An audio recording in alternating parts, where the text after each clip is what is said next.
to the pod at DBSJP.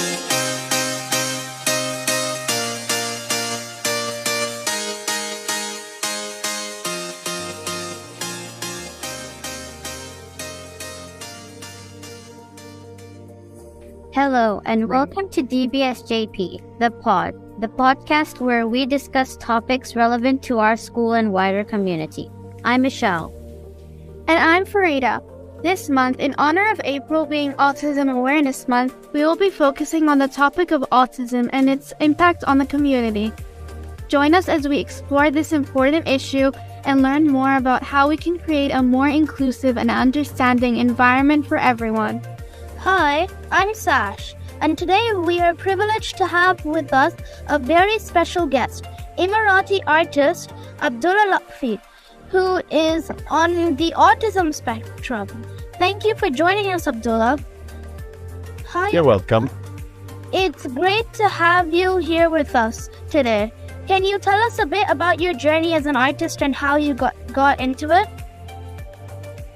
Well, as you can see, my mother says that I was drawing before I could talk.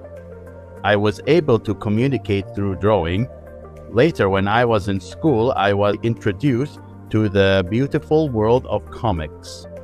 And I was inspired by manga and anime when I was 18 and freshly out of high school. I joined Mawahib, which was an art studio for adults with special needs. It's at Mawahib that I met my mentor, Gulshan Kavarana. She insisted that I draw about my surroundings. A whole new world opened up for me. People started appreciating my new style, and I am very proud to say an artist was born and discovered. That's really cool. What inspires you to create art and how do you come up with your ideas? World inspires me. It's because of my autism. I see everything around me more clearly and more differently. I love watching TV. I continue to watch cartoons like The Amazing World of Gumball and playing video games like Super Mario, and watch anime is One Piece. Can you walk us through your creative process from ideation to finished product? Well, right now I am working a lot on commissions. The client contact me through social media, then we have a meeting together.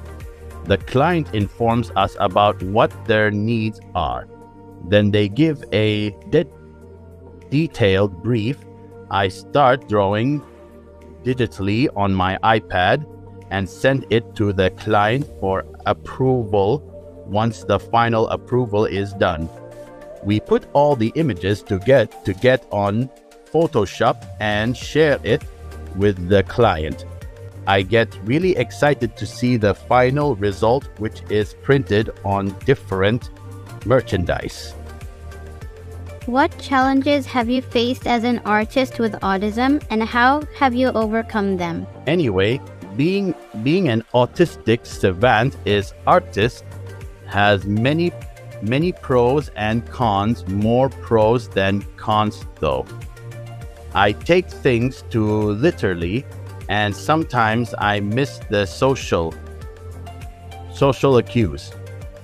I also get distracted sometimes. Now that I am getting famous, people take me more seriously and are more accepting of me as a person and as an artist.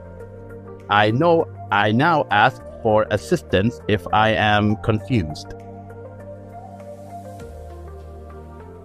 How have your experiences with autism influenced your interactions with other people, both in and out of the art world? In the beginning, I used to struggle with interacting with people, but over the years, I have got more confident, and now I feel I am getting better at speaking publicly, and I feel sense I believe in myself. The world believes in me. I am accepted in the art world as an artist. How do you balance your personal style and vision as an artist with the needs and expectations of clients or collaborators? People tell me my work is very pure and unique. I don't change my style. The clients come to me because they like my style. So far, I have never had an issue with the clients. Hopefully, stay that way.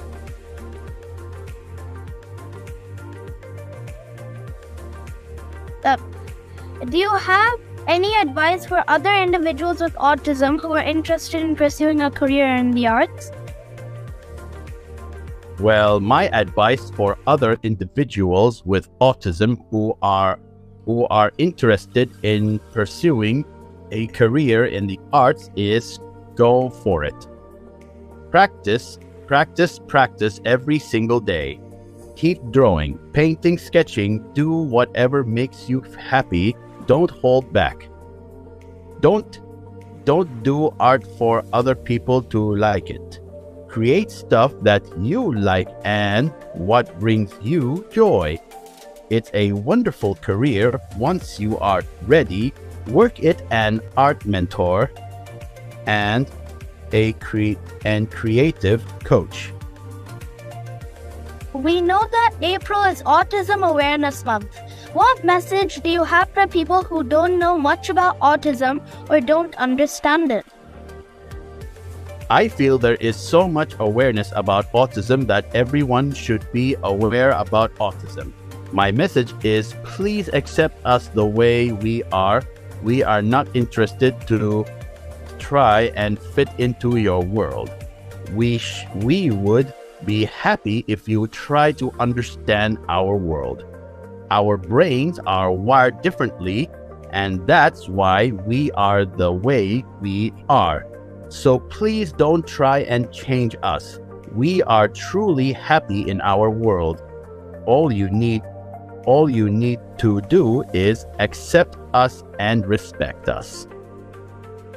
What are some of your future goals or projects, both as an artist and an advocate for autism awareness? Well, my goal is to be world famous. I want people from all over the world to see my art. Whenever and wherever I get an opportunity, I speak about autism. I have been invited by the UAE Embassy to represent the UAE at the Autism Speaks from in Los Angeles. It's a big honor for me to be there to talk about my autism and showcase my art. I have traveled to Washington, D.C. and to Japan to showcase my work. I want to travel to many, many more countries. Thank you, Abdullah, for joining us today and sharing your inspiring story with us. Thank you. You're welcome. If you want to see some of Abdullah's amazing artwork and the work he is doing to promote autism, please take a look at his Instagram, where you can find his handle in the podcast description. Next, we have Nicole, Leela, and Max, who are having a roundtable discussion with some of our student support team on how we support children with autism in our school.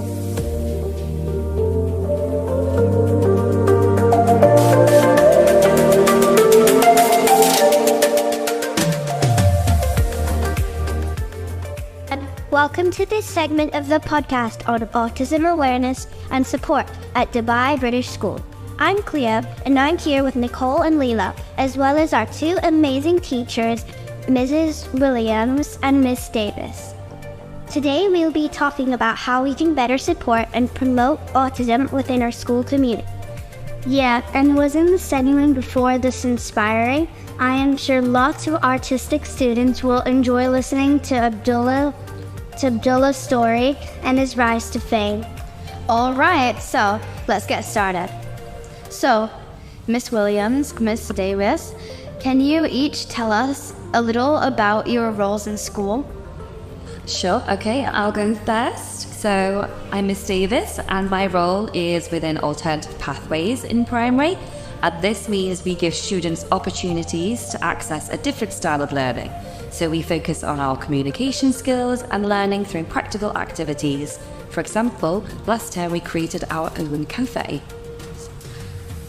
My name is Mrs. Williams and I'm the Assistant Head for Inclusion and Wellbeing.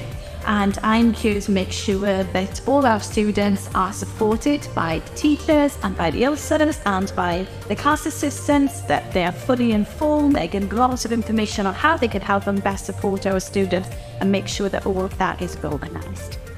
Amazing. Can you tell us a bit about the programs and resources available at Dubai British School for students with autism? Sure, so we've got opportunities for students to take part in alternative pathway learning if this suits the student.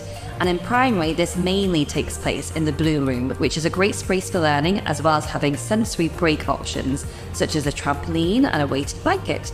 We also have our sensory room, which is a great space for other students to take breaks.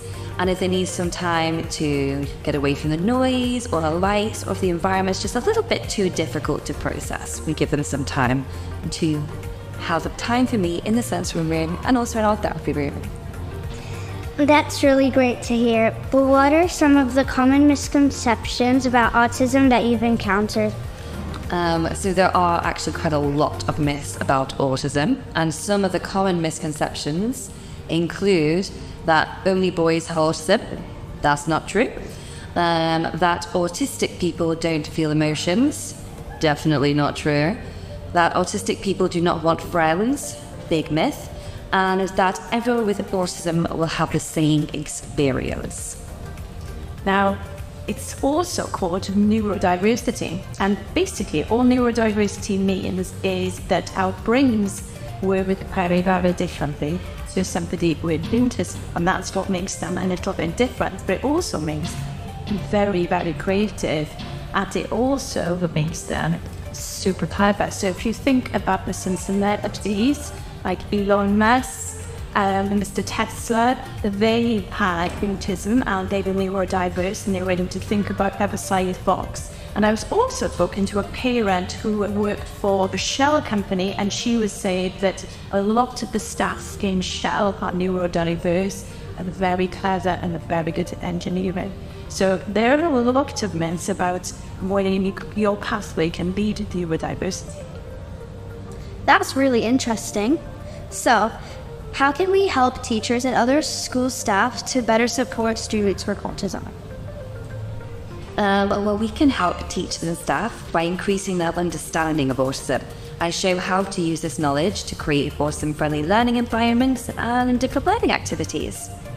So we provide support to the staff across the school, from the class assistants to the ILSers to class teachers, with some professional development, and give them information about how it may look, because autism looks very different for a range of different students, so it's not one kind of box that fits all. So we talk about how we can adapt and how we can change the learning environments to make it fully inclusive for every student.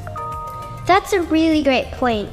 Then what resources and supports are available for families of students with autism, both within the school and in the wider community?